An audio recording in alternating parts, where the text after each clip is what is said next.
नमस्कार दोस्तों, आपके अपने चैनल बैंकिंग पराशर में आपका स्वागत है। डॉक्यूमेंटेशन सीरीज का अंतिम वीडियो लेकर मैं आपके सामने हाजिर हूँ। दोस्तों, यह वीडियो लिमिटेशन एक्ट से संबंधित है। इसमें मैं आपको बताऊंगा कि लिमिटेशन पीरियड क्या है, ये क्यों ज़रूरी है, डॉक्यूमेंट टाइम बार्ड कब होता है, इस डॉक्यूमेंट को टाइम बार्ड होने से कैसे बचाया जा सकता है, और यदि डॉक्यूमेंट टाइम बार्ड हो गया तो उसे फिर से रीवैलिडेट कैसे किया जा सकता है।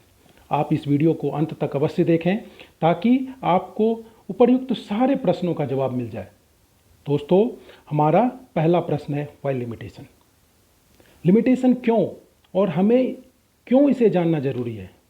दोस्तों, हम लोग बैंक में बोरोवर से डॉक्यूमेंट क्रिएट करवाते हैं, क्योंकि यदि बोरोवर रीपेमेंट नहीं करता है तो उस पैसे की रिकवरी हम कोर्ट में डॉक्यूमेंट को प्रेजेंट कर सकते हैं।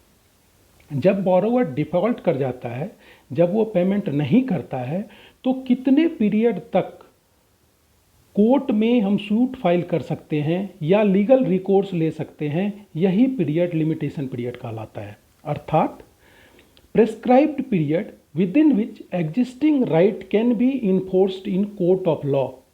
जिस पीरियड तक कोर्ट के द्वारा हम अपने राइट ऑफ रेमेडी को एक्सरसाइज कर सकते हैं, वही पीरियड लिमिटेशन पीरियड कहलाता है।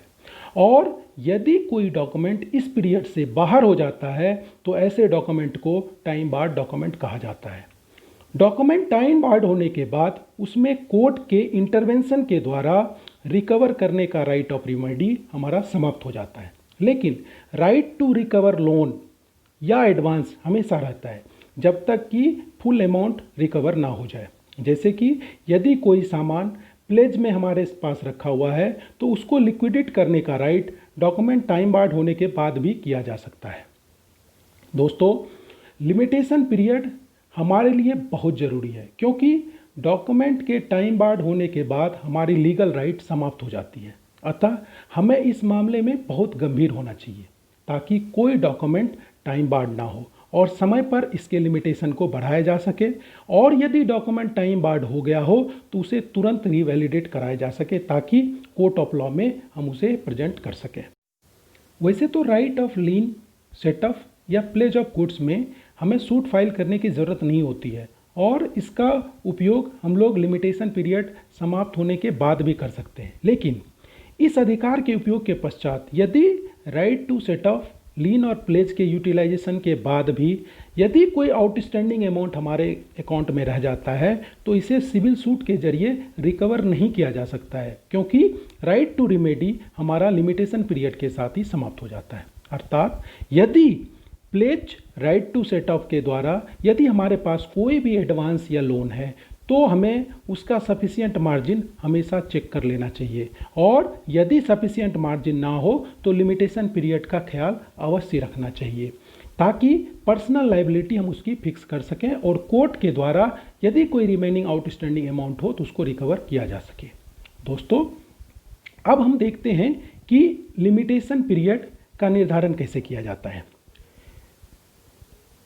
लिमिटेशन पीरियड बोरोवर और लेंडर के बीच हुए ट्रांजैक्शन के आधार पर किया जाता है, चाहे वह ट्रांजैक्शन फाइनेंशियल हो चाहे वो ट्रांजैक्शन नॉन फाइनेंशियल हो। बैंकों में अलग अलग तरह की फैसिलिटी प्रोवाइड की जाती है। इसमें लिमिटेशन पीरियड की गणना उसके नेचर के हिसाब से लिमिटेशन एक्ट के तहत निर्धारित करने का प्रावधान किया गया है। जैसे कि डिमांड लोन में लोन देने अर्थात date of execution of loan document से 3 साल के लिए वो डॉक्यूमेंट वैलिड होता है।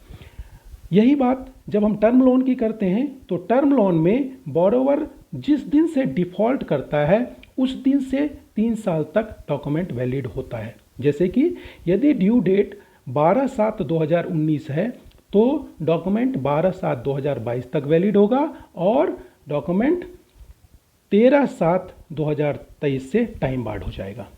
ओवरड्राफ्ट और कैश क्रेडिट भी डॉक्यूमेंट डेट से 3 साल के लिए ही वैलिड मानी जाती है। लेकिन लिमिटेशन एक्ट 1963 के आर्टिकल 1 के अनुसार यदि रेसिप्रोकल डिमांड दोनों पार्टी के बीच में हो तो ये period 3 years from close of the year से माना जाता है।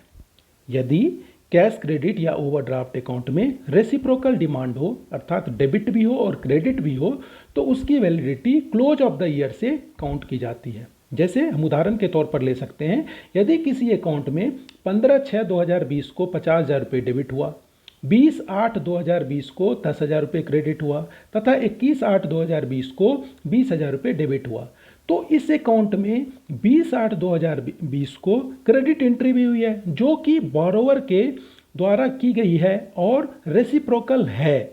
इस कंडीशन में डॉक्यूमेंट हमारा 31/12/2020 तक लिमिटेशन पीरियड के अंदर नहीं आएगा और इसकी स्टार्टिंग 1 जनवरी 2021 से होगी और ये डॉक्यूमेंट हमारा 1 जनवरी 2023 को टाइम बार्ड हो जाएगा।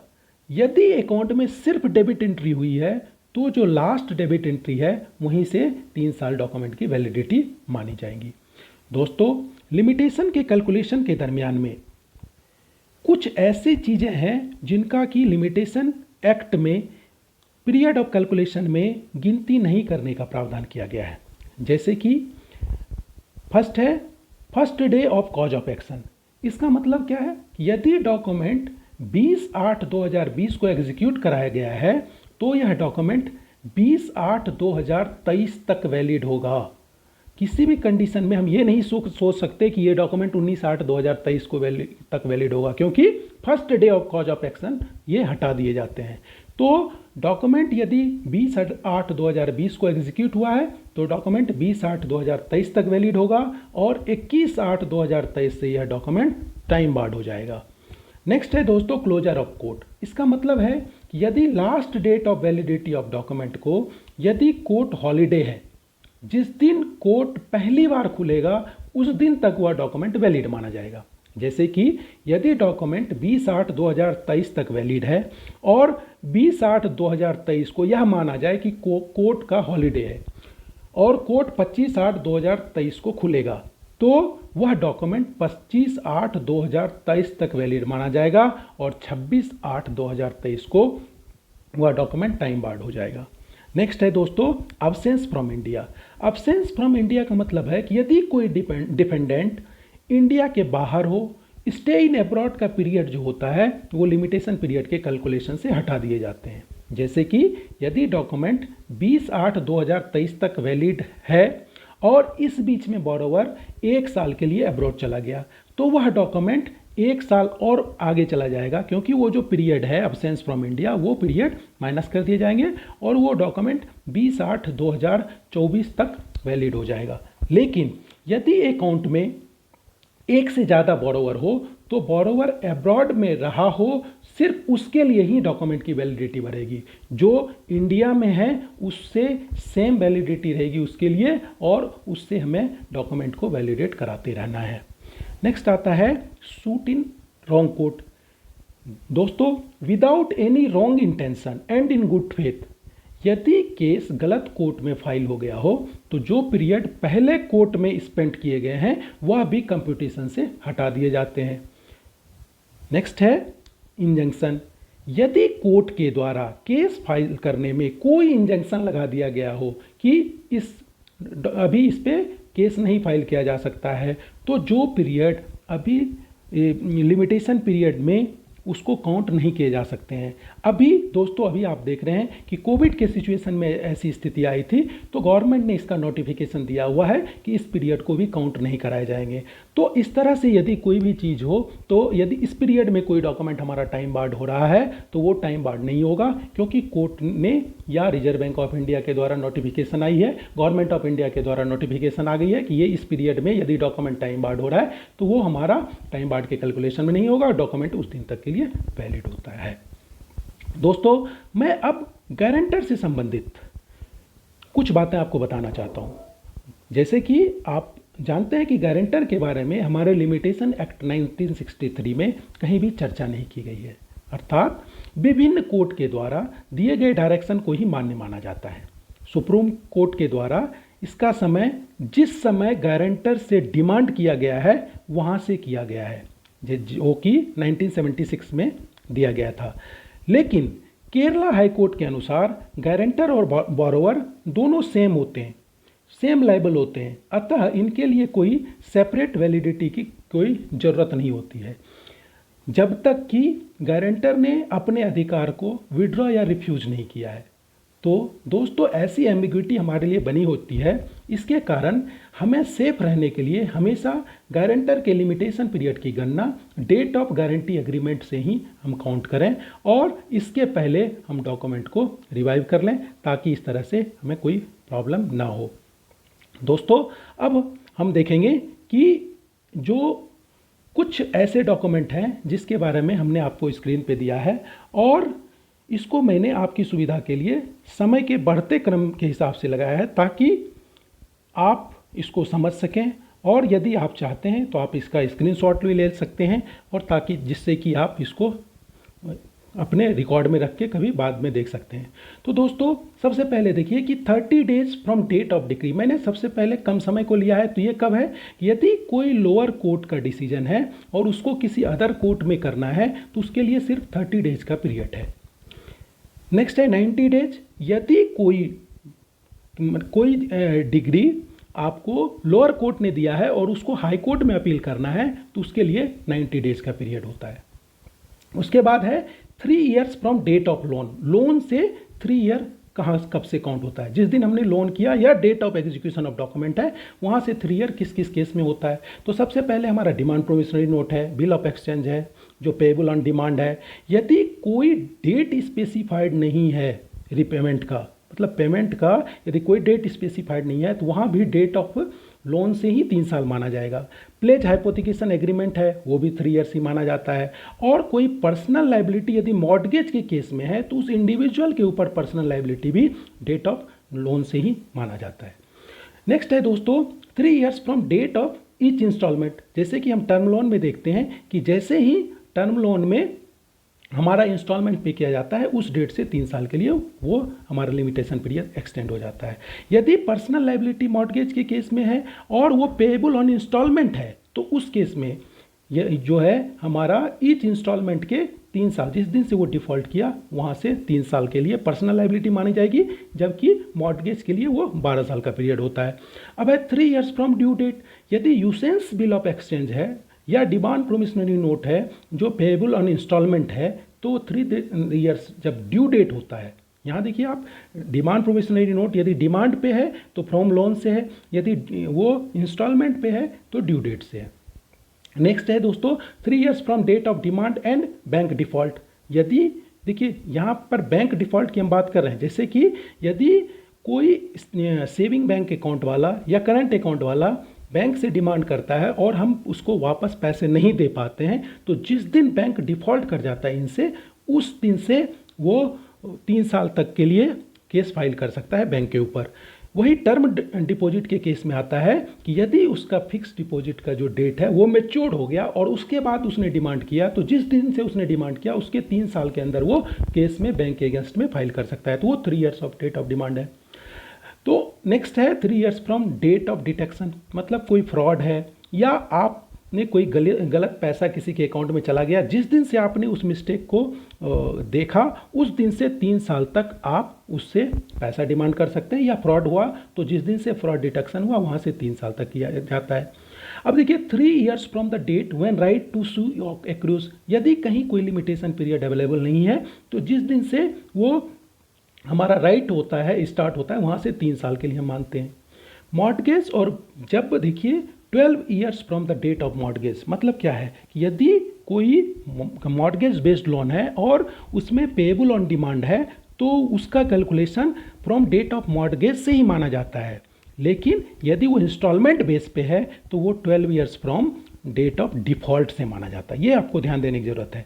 नेक्स्ट है 3 years from money becomes due, मतलब जिस दिन से आपका मनी ड्यू होता है उसमें 30 ईयर्स राइट ऑफ फोरक्लोजर और राइट ऑफ रिडेम्पशन, ये मतलब बैंक या कस्टमर इस राइट को यूज कर सकता है। दोस्तों अब तक आपने लिमिटेशन पीरियड के कैलकुलेशन के बारे में जाना, लिमिटेशन पीरियड के बारे में सारी चीज़ें पता चली। अब मैं आपको बताऊंगा कि पीरियड ऑफ लिमिटेशन को यदि डॉक्यूमेंट एक्सपायर्ड हो जाए तो उसको कैसे एक्सटेंड किया जाता है। तो इसको मैंने 2 भागों में बांटा है। पहला वो है जब डॉक्यूमेंट लिमिटेशन पीरियड के अंदर हो और उसको हम एक्सटेंड कर दें उसकी लाइफ। दूसरा वो है जब डॉक्यूमेंट टाइम बार्ड हो गया हो और उसको फिर हम रिवैलिडेट करते हैं। तो दोस्तों सबसे पहला आता है जब डॉक्यूमेंट लिमिटेशन पीरियड के अंदर हो। तो इसमें दोस्तों हमारे पास 3 कंडीशन है जिससे कि हम इसको फिर से रिवैलिडेट करा सकते हैं, मतलब उसके पीरियड को एक्सटेंड कर सकते हैं, जैसे कि part payment, acknowledgement of debt या फ्रेश डॉक्यूमेंट। तो पार्ट पेमेंट क्या होता है? जब बोरोवर अपने या अपने किसी ऑथराइज एजेंट के द्वारा खाते में पेमेंट करता है तो पेमेंट डेट से डॉक्यूमेंट अगले 3 साल के लिए वैलिडेट हो जाता है। लेकिन इस केस में डॉक्यूमेंट टाइम बार्ड ना हो, यदि ऐसा है तभी ही इसको एक्सटेंड किया जा सकता है। यदि डॉक्यूमेंट टाइम बार्ड हो गया तो आप पार्ट पेमेंट लेके उसको एक्सटेंड नहीं कर सकते। तो हम अभी पहले चर्चा कर रहे हैं कि जो document with in limitation period है, यदि उसमें पार्ट पेमेंट हो गया तो वो डॉक्यूमेंट जिस दिन से पेमेंट हुआ, यदि वो ऑथराइज एजेंट के द्वारा हुआ है, ऑथराइज सिग्नेटरी के द्वारा हुआ है, तो जिस दिन से पेमेंट हुआ उस दिन से 3 साल डॉक्यूमेंट फ्रेश पीरियड को ले लिया। यदि किसी अकाउंट में स्टैंडिंग इंस्ट्रक्शन दिया गया हो तो प्रत्येक स्टैंडिंग इंस्ट्रक्शन के साथ डॉक्यूमेंट वैलिडेट होता जाता है। लेकिन यदि वो स्टैंडिंग इंस्ट्रक्शन जितने अमाउंट का दिया गया है उससे कम अमाउंट का यदि कटे तो हमारा ये एक्सटेंड नहीं करता है। जैसे कि यदि SI 10,000 रुपये का दिया गया था और किसी महीने सिर्फ 8,000 रुपये ही उसके अकाउंट में था और वो डेबिट हुआ, तो इस केस में जो पुराना SI है वो हमारा वैलिड नहीं होता है और इस पीरियड से हमारा वैलिडिटी ऑफ डॉक्यूमेंट SI के संदर्भ में एक्सटेंड नहीं होता है, क्योंकि बोरोवर ने जो मैंडेट दिया था वो मैंडेट वो वहाँ पे फॉल्स हो गया और ये डॉक्यूमेंट को एक्सटेंड नहीं कर रहा है। यदि आप फिर से ले लेते हैं नया मैंडेट और फिर SI आप स्टार्ट कर देते हैं तो फिर वो नेक्स्ट SI से वो कंटिन्यू हो जाएगा और डॉक्यूमेंट आपका एक्सटेंड करता रहेगा। तो हमें इन चीज़ों पर थोड़ा ध्यान देना चाहिए। नेक्स्ट है दोस्तों एक्नॉलेजमेंट ऑफ डेट। इसका मतलब है admission of borrower of subsisting liability, मतलब बोरोवर ने अपनी जो बची हुई लाइबिलिटी है यदि उसको एक्सेप्ट कर लिया तो यह डॉक्यूमेंट फिर से रिवैलिडेट हो जाता है। तो ये करने के लिए हमारे लिए जो प्रोसेस है वो या तो हम रिवाइवल लेटर लेके कर लें या बैलेंस कंफर्मेशन लेके कर लें या इवन ऑर्डिनरी लेटर भी यदि ले लें तो उससे भी हम इसके एक्सटेंड कर सकते हैं, बशर्ते कि बोरोवर ने अपनी लाइबिलिटी को एक्सेप्ट किया हो। यदि कोई ऐसा लेटर जिसमें कि बैंक के लोन के बारे में चर्चा की गई हो, वो लेटर भले उसने अपने किसी और ऑर्गेनाइजेशन को लिखी हो, तब भी उसे एक्नॉलेजमेंट ऑफ डेट माना जाता है। यदि बैलेंस शीट में बोरोवर ने अपनी एग्जिस्टिंग लाइबिलिटी को बैंक लोन के तरफ में एक्सेप्ट किया है और balance sheet annual general meeting में पास्ड हो और ऑथराइज सिग्नेटरी के द्वारा साइंड हो, तो जिस दिन से बैलेंस शीट पब्लिश की गई है वहाँ से भी फ्रेश पीरियड शुरू हो जाता है। अब आता है दोस्तों, इसमें हमेशा हमें देखना चाहिए कि जो एक्नॉलेजमेंट ऑफ डेट है उसमें सिग्नेचर रेवेन्यू स्टैंप पर ही हमेशा लेना चाहिए और जो स्टैंप ड्यूटी स्टेट के द्वारा किए गए हैं उसके हिसाब से हमें लेना चाहिए, जिसके बारे में हमारा एक वीडियो है स्टैंपिंग पे, आप उसे देख के उसको क्लियर कर सकते हैं। यदि कोई गारंटर है इस अकाउंट में तो गारंटर से भी एक्नॉलेजमेंट ऑफ डेट हमें लेना चाहिए। तीसरा होता है फ्रेश डॉक्यूमेंट, मतलब यदि कोई बोरोवर नया डिमांड प्रोमिसरी नोट दे दे या पुराने लोन से संबंधित डॉक्यूमेंट फ्रेश एग्जीक्यूट कर देता है तो जिस दिन से नया डॉक्यूमेंट एग्जीक्यूट होता है वहाँ से fresh period of limitation start हो जाता है। नेक्स्ट है दोस्तों कि यदि डॉक्यूमेंट टाइम बार्ड हो गया हो, एक्सपायर्ड हो गया हो, अर्थात यदि डॉक्यूमेंट एक्सपायर है तो उसको फिर हम कैसे रिवैलिडेट करेंगे। तो इसमें 2 कंडीशन है, या तो आप फ्रेश डॉक्यूमेंट लेके कर सकते हैं या एक्सप्रेस एग्रीमेंट ले सकते हैं जो कि बोरोवर के द्वारा दिया जा सकता है। तो जैसे कि पहले हमने चर्चा किया कि फ्रेश डॉक्यूमेंट लेकर हम टाइम बार्ड डॉक्यूमेंट को रिवैलिडेट कर सकते हैं जो कि कोर्ट के द्वारा मान्य दिया गया है। इसके अलावा प्रत्येक बैंक में बोरोवर और गारंटर के लिए एक अलग अलग फॉर्मेट बनाए हुए हैं। इस एग्रीमेंट को जो लोकल स्टैंप ड्यूटी है एग्रीमेंट के संदर्भ में उसे लेकर, जो जनरल स्टैंप ड्यूटी होती है उसे लेकर हम डॉक्यूमेंट को रिवाइव कर सकते हैं, जिसके बारे में आप ये देख सकते हो हमारे जो स्टैंपिंग वाले डॉक्यूमेंट है जो वीडियो है उसमें आपको हमने बताया है। यदि डॉक्यूमेंट टाइम बार्ड हो जाए तो एग्रीमेंट स्टैंपिंग के साथ ही होना चाहिए, जबकि यदि with in limitation of period में है तो सिर्फ एक लेटर लेके भी हम इसे एक्सटेंड कर सकते हैं।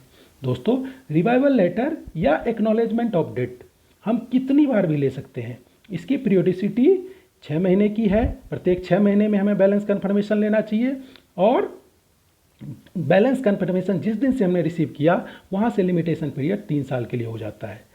अब दोस्तों मैं आपको डिफरेंट टाइप ऑफ बोरोवर से रिवाइवल लेटर या एक्नॉलेजमेंट ऑफ डेट लेने के समय में कुछ बारीकियों को जो ध्यान में रखना चाहिए उसके बारे में बताऊंगा।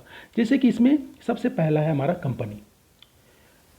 कंपनी में बैलेंस कन्फर्मेशन जो ऑथराइज सिग्नेटरी है वो साइन कर सकता है, लेकिन जो रिवाइवल लेटर है वो या तो बोर्ड रिजोल्यूशन द्वारा जो ऑथराइज किए गए ऑथराइज्ड पर्सन है उसी से लेना है। यदि वो पर्सन अवेलेबल नहीं हो तो कंपनी फिर नया बोर्ड रिजोल्यूशन देगी और उसमें जिस पर्सन को ऑथराइज करेगी वही वहाँ पे ले सकता है, वही डॉक्यूमेंट को रिवाइव कर सकता है। तो कंपनी के संदर्भ में हमें ये चीज़ ध्यान में रखना चाहिए। इसके बाद नेक्स्ट आता है दोस्तों पार्टनरशिप फर्म। पार्टनरशिप फर्म यदि डिजॉल्व हो गया हो तो सभी पार्टनर का साइन लेना अनिवार्य है। यदि पार्टनर डिफरेंट डेट में साइन करता है तो हमेशा फर्स्ट डेट जो जिस पार्टनर ने पहली बार साइन किया है वहाँ से फ्रेश लिमिटेशन पीरियड काउंट होगा। अब नेक्स्ट आता है जैसे कैश क्रेडिट या टर्म लोन के केस में। कैश क्रेडिट में हमेशा बैलेंस कन्फर्मेशन बोरोवर और गारंटर दोनों से लेना चाहिए, जबकि टर्म लोन में आप सिर्फ गारंटर से ले सकते हैं क्योंकि बोरोवर का मैंडेट दिया गया है और इंस्टॉलमेंट हमेशा उसका चल रहा है। नेक्स्ट आता है दोस्तों यदि कोई जॉइंट डेट है तो रिवाइवल लेटर हमेशा सारे जॉइंट होल्डर के द्वारा साइन होना चाहिए। यदि किसी ने साइन नहीं किया है तो उसके अगेंस्ट में आप सूट फाइल नहीं कर सकते लिमिटेशन पीरियड के बाद। यदि 5 आपके पास जॉइंट होल्डर है और 4 ने साइन कर दिया, एक ने आपका रिवाइवल लेटर साइन नहीं किया, तो लिमिटेशन के पीरियड के बाद आप उससे फिर केस फाइल करके कोर्ट में पैसा वापस नहीं ले सकते। नेक्स्ट आता है एचयूएफ यदि रनिंग में है तो रिवाइवल लेटर कर्ता साइन कर सकता है, लेकिन यदि डिसरप्शन हो गया तो उसके बाद सभी को पार्टनर का साइन होना जरूरी है। डिसीज पर्सन के केस में लीगल हेयर के द्वारा साइन कर आप इसको कर सकते हैं, उसमें कोई दिक्कत नहीं है, जो लीगल हेयर है वो कर सकते हैं। नेक्स्ट आता है दोस्तों power of attorney. Power of attorney express authority होना चाहिए इसके लिए। ऐसा नहीं है कि कोई यदि डॉक्यूमेंट ऑपरेट कर रहा है तो वो हमारा रिवाइवल लेटर साइन कर सकता है। यदि पावर ऑफ अटॉर्नी में ऐसा मेंशन है तो वो साइन कर सकता है, यदि नहीं मेंशन है तो फिर से प्रिंसिपल को दोबारा ये अथॉरिटी देना होगा कि रिवाइवल लेटर वो साइन कर सकता है। ये ऑटोमेटिक नहीं हो सकता। दोस्तों revival letter is to be obtain within 3 month from the date of previous acknowledgement. मतलब क्या है कि जिस समय हमने डॉक्यूमेंट लिया है उसके 3 साल होने के पहले यदि हम फिर दोबारा रिवाइवल लेटर ले लेते हैं तो वो डॉक्यूमेंट हमारा कंटिन्यू हो जाता है अगले फिर पीरियड के लिए। तो हमेशा इन चीज़ों पे हमें ध्यान देना चाहिए। इसके अलावा कुछ और चीज़ें हैं जिसके बारे में भी आपको जानना चाहिए, जैसे कि डिसऑनर ऑफ चेक के संदर्भ में सिविल सूट फाइल करने के लिए लिमिटेशन पीरियड की गणना डेट ऑफ डिसऑनर से 3 साल की होती है सूट फाइल करने के लिए। लेकिन यदि आप क्रिमिनल प्रोसीडिंग करना चाहते हैं तो date of cause of action से सिर्फ 1 महीने का पीरियड ही होता है। मॉर्टगेज सूट के लिए मनी सूट से 12 साल का पीरियड होता है, जिसमें कोर्ट पहले प्रिलिमिनरी डिक्री देता है और बाद में फाइनल डिक्री देता है। तो इस संदर्भ में हमेशा हमें प्रिकॉशन लेना चाहिए कि प्रिलिमिनरी डिक्री से के 3 साल के अंदर ही फाइनल डिक्री कोर्ट के द्वारा इशू होना चाहिए।